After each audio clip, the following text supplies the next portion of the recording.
Here to speak about the Alstoetter trial and the movie based on that, known as Judgment at Nuremberg, is Judge Vilardo.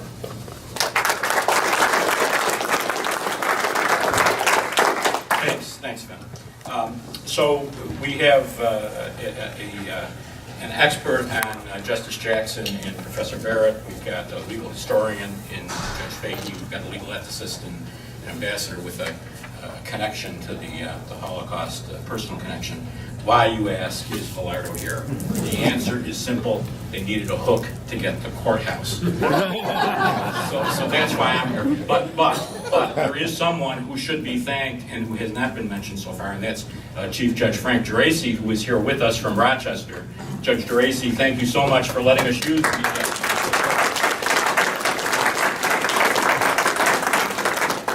Is that good enough, boss?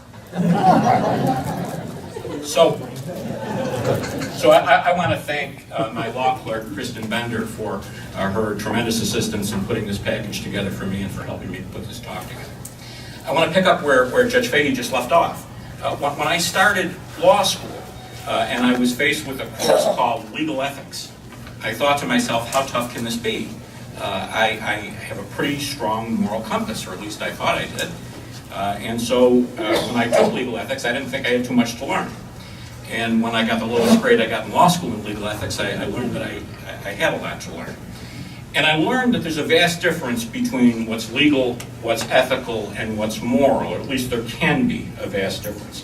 And I think that nowhere is that pointed out more poignantly than in a discussion of the judges of the Holocaust. What if a law is morally wrong? What if a nation's laws are illegal under the laws of war or international law? How does a judge fulfill his or her ethical and legal duty under those circumstances and comply with what the judge knows in his or her heart is what's right or wrong morally? So with that in mind, let's take a look at the judges of the Holocaust and the legal system of the Holocaust through two lenses, the Alstoetter trial and the film Judgment at Nuremberg. The Alstoetter trial, as you heard a few minutes ago, was one of 12 Nuremberg trials. It's called Case 3. It's sometimes referred to as the justice case. And it's really judging the judges. So when the tribunal started its look at the law and what the judges did, they had a conundrum. They could be accused of doing exactly what Germany did to the conquered territories. That is, imposing German law on these conquered territories and doing what Hitler said was law there. There's something wrong with that. There's something fundamentally wrong with that.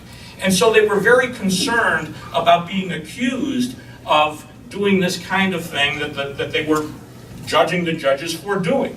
So they begin with a very careful look at the enabling laws and why they could do what they were doing.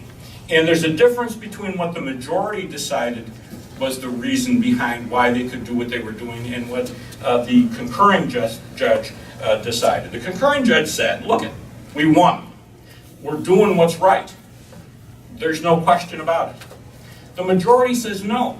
This is not simply justice by the victors.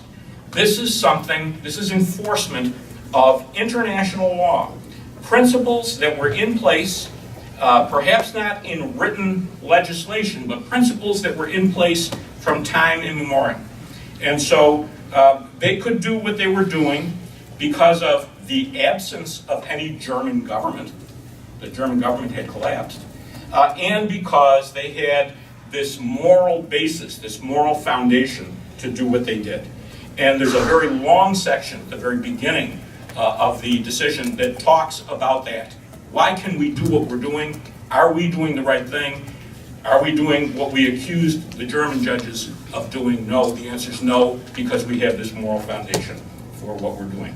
And then they look at the laws that they're enforcing, the enabling act that gives them the power. And there are 4 crimes charged in the indictment in the judge's case.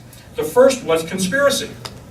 And the tribunal says, we can't convict any of the defendants of conspiracy. Why?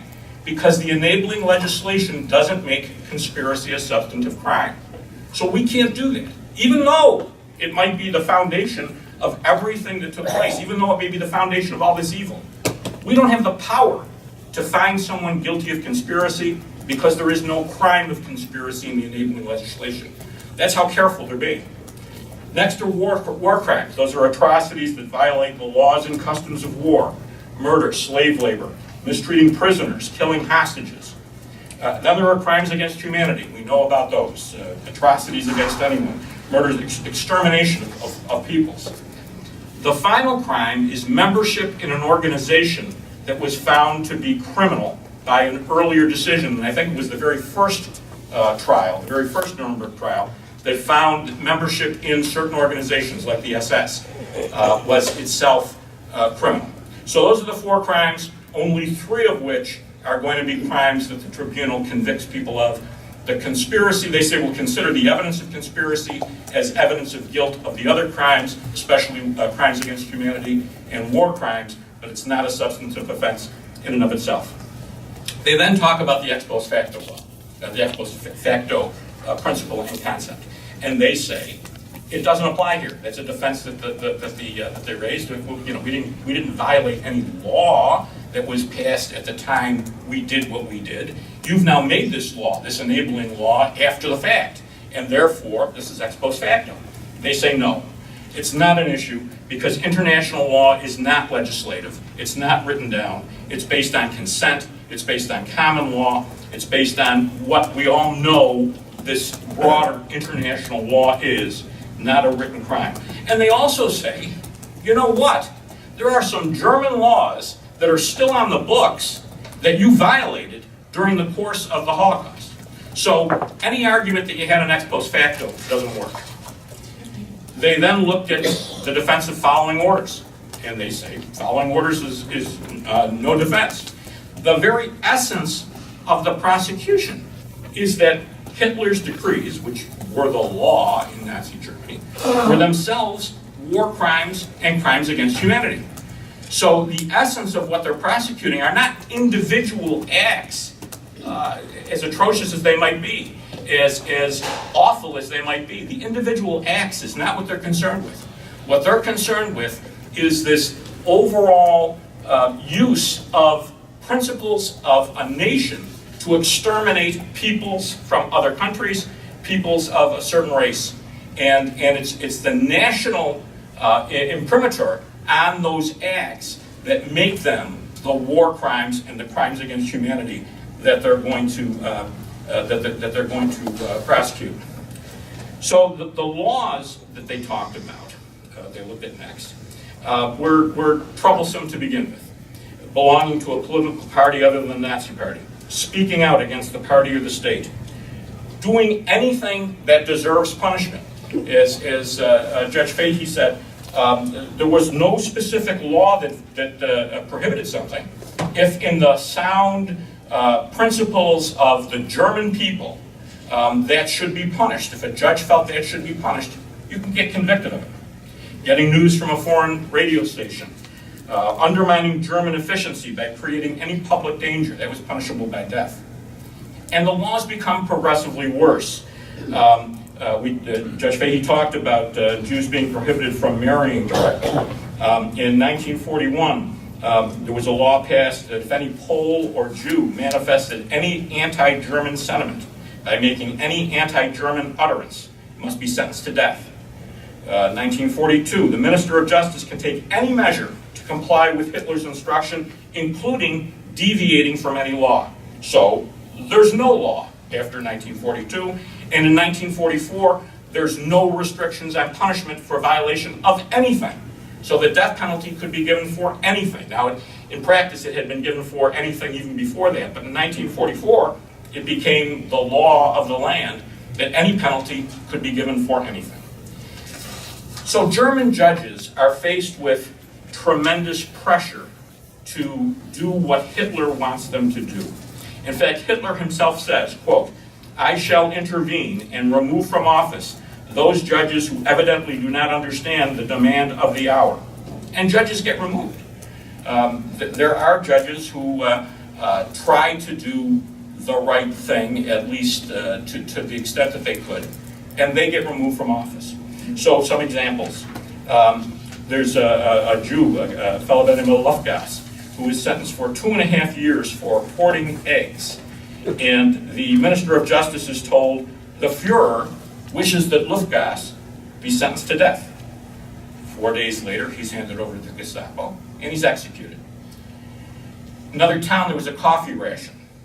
And some Jews applied for and were denied their ration of coffee. They were fined for applying for that. They appealed, and they won on appeal. A judge wrote a long opinion saying the fine was incompatible with the facts. They had the right to apply for it. You couldn't fine them for applying for it. The Minister of Justice scolds the judge for issuing a decision that embarrassed the German administration to the advantage of Jews. The decision didn't take into account the insolent and arrogant conduct of Jews in applying for coffee and then appealing when they were denied. In another case, a court is scolded for punishing a Jew for an offense in the same way he would have punished a German. The Jew is the enemy of the German people and of an inferior race, the judge is told, and the judge is removed. So, some judges resign. Some judges resign. Some judges say, just can't do it. Those who remain, some of them were just bad people. I mean, some of them just bought into this system and did what they did because they took great pleasure in it and bought into Hitler and the system. Others tried to maintain a modicum of judicial independence and of doing the right thing, and they most often were removed from office. The decision, the tribunal's decision, goes into a long discussion of what was called the Night and Fog decrees. And those were decrees that were both war crimes and crimes against humanity because they dealt with individuals in the occupied territories. People in the occupied territories, so in Poland largely, were accused of committing a crime. They were immediately, if the crime was not a crime that would be likely to result in the death penalty, they were whisked away to Germany for trial. And they were whisked away in utter and complete secrecy. No one heard from them again. If they were convicted of the crime in Germany, they would be executed. If they were acquitted of the crime in Germany, they would be handed over to the Gestapo for protective custody. And no one ever heard from them again. There were pregnant women who were taken away. No one ever heard of the birth. The death records and the birth records were top secret. And you can imagine the effect this had on the people in the occupied territories. It was utter and complete terror. People just disappeared, and no one ever heard what happened to them. And that was the purpose behind it. Was to create this utter and complete terror, so there was complete control over the folks of the occupied territories. And it worked, and it was done, and the tribunal says this is both a war crime and a crime against humanity. The tribunal next notes that it's not interested in prosecuting individual acts, no matter how horrible they are. What must be proven is, number one, that the individuals were part of a pattern or plan of racial persecution or elimination. Number two, that the individuals were part of war crimes, that is, crimes against the established notion of what's fair in war. And then number three, that there was specific conduct of the individual judges or prosecutors in furtherance of that plan. The plan, the tribunal said, was pretty clearly proven. It was a larger plan to exterminate Jews and Poles, either by execution or by putting them in concentration camps, which simply, in the words of the tribunal, made death slower and more painful. Now the Nazis realized, and the tribunal realized, that the administration of justice could only make a small contribution to the extermination of the members of these peoples. But the courts really end up contributing to the final solution, the extermination of the Jews, in two ways. Number one was by their silence, by allowing these things to happen and not doing something to stop it. And then number two, by the rulings, which, while they pale in comparison to the much larger numbers of deaths and the elimination of the Jewish population and in some respects the Polish population in the concentration camps and the death camps, still had, as Judge Fahey said, a pretty significant impact on the final solution. The defense is raised by some of the judges that they were unaware of the scope of the atrocities that had taken place. And the tribunal says that's impossible. It's simply impossible. The tribunal notes that millions of Jews disappeared without a trace, that millions were killed in the death camps, that thousands of people had to be involved in it, at least to dispose of the bodies, the tribunal says. And those people must have returned to their home in Germany from time to time and must have told people what they saw. And they also noted that the lack of knowledge that the defendants pleaded was inconsistent with the defense that they raised, that some of the judges stayed in power simply to prevent worse people from coming in and taking their place. So they said there's an inconsistency there because they must have known that. So they then say, let's look at the individual defendants and see whether the evidence proves beyond a reasonable doubt, and that's the standard of proof, beyond a reasonable doubt, that these folks consciously participated in or took a consenting part in the crimes. And they then look at each of the 14 judges. There were 16 originally charged, 14 judges and lawyers who were charged. The first is a fellow by the name of Franz Schlegelberger. He's the Burt Lancaster character in the movie that we'll discuss in a minute or two. And he was a legal scholar. He was the administrative secretary of state in charge of the Ministry of Justice. And in that role, he did lots of things to allow the Reich courts to be co-opted by Hitler. He acknowledged that the change in the law, where even if a deed was not punishable by law, if it was punishment was necessary in accordance with the sound instincts of the German people, code words for what Hitler wants, it's punishable by law. He defended himself by saying he did what he could. That if he resigned, someone worse would take his place. And that actually happened.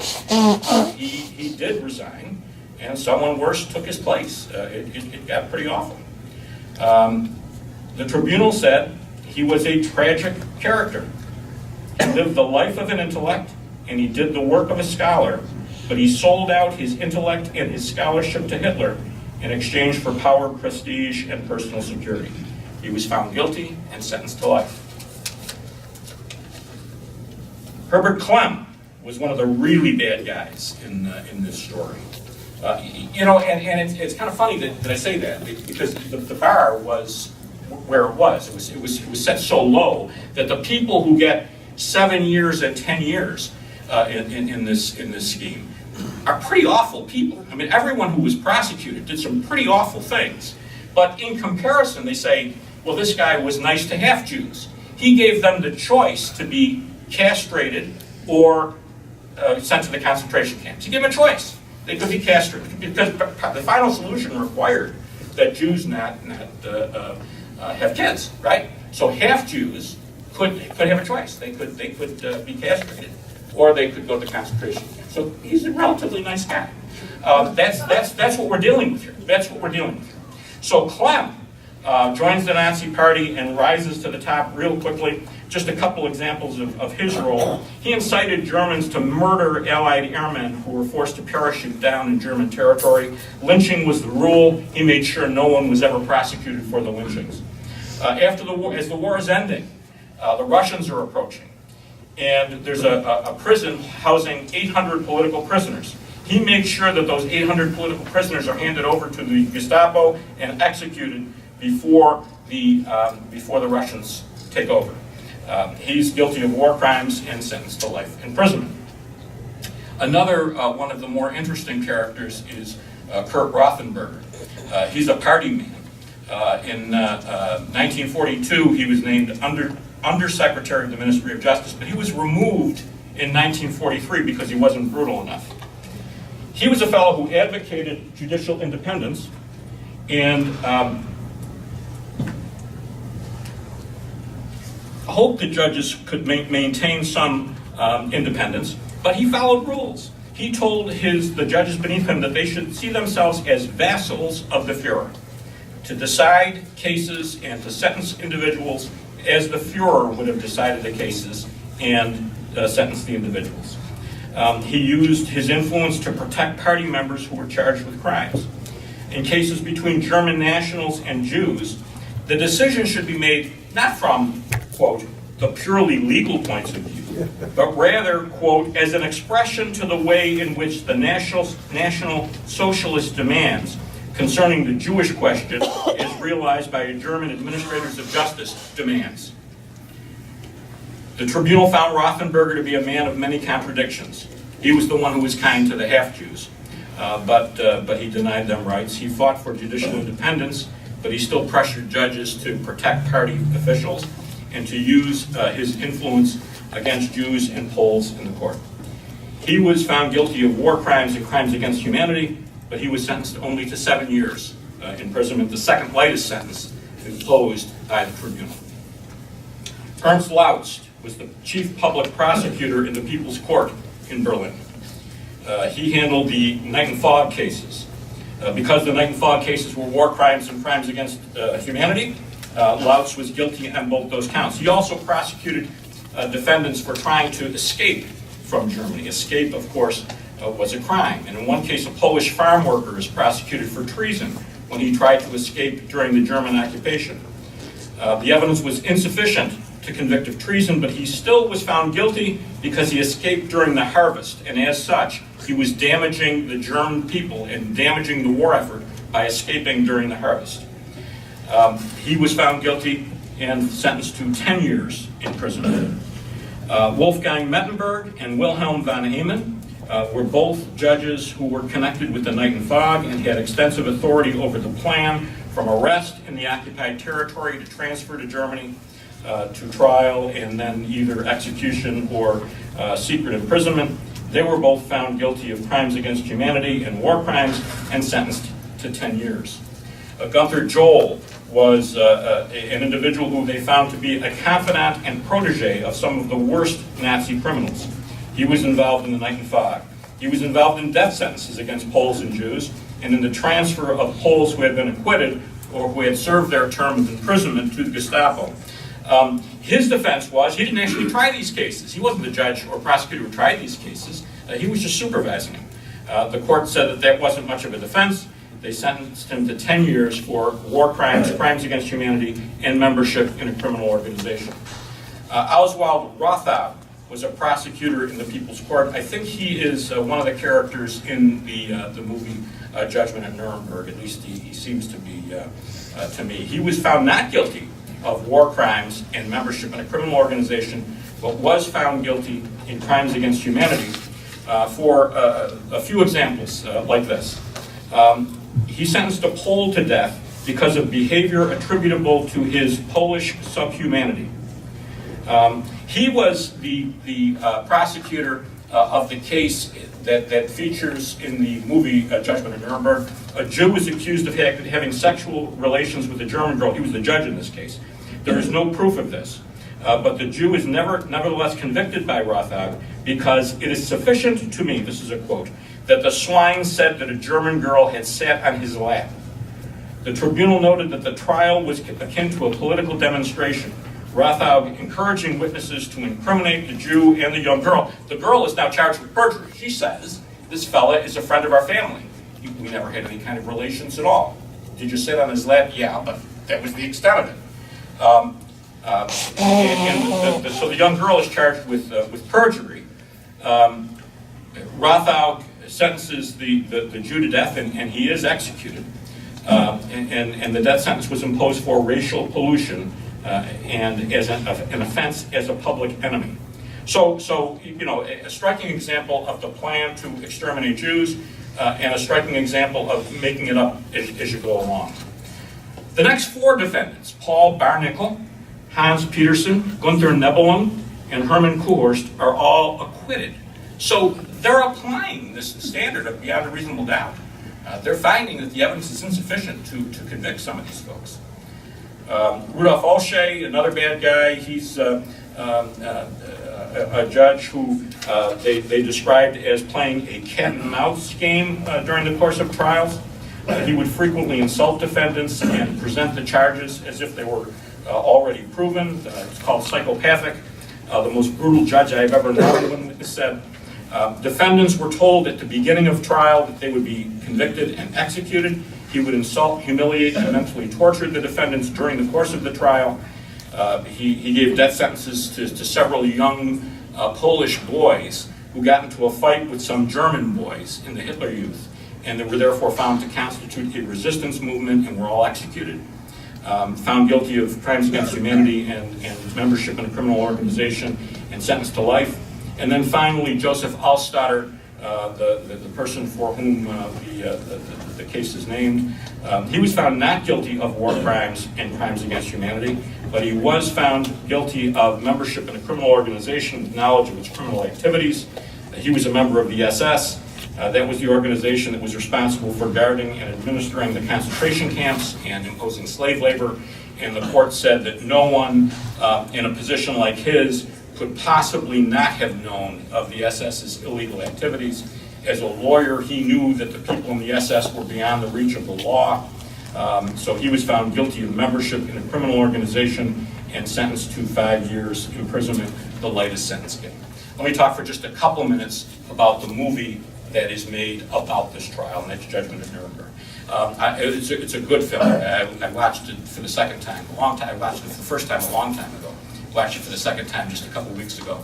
And I found it to be a good movie that could have been a great one.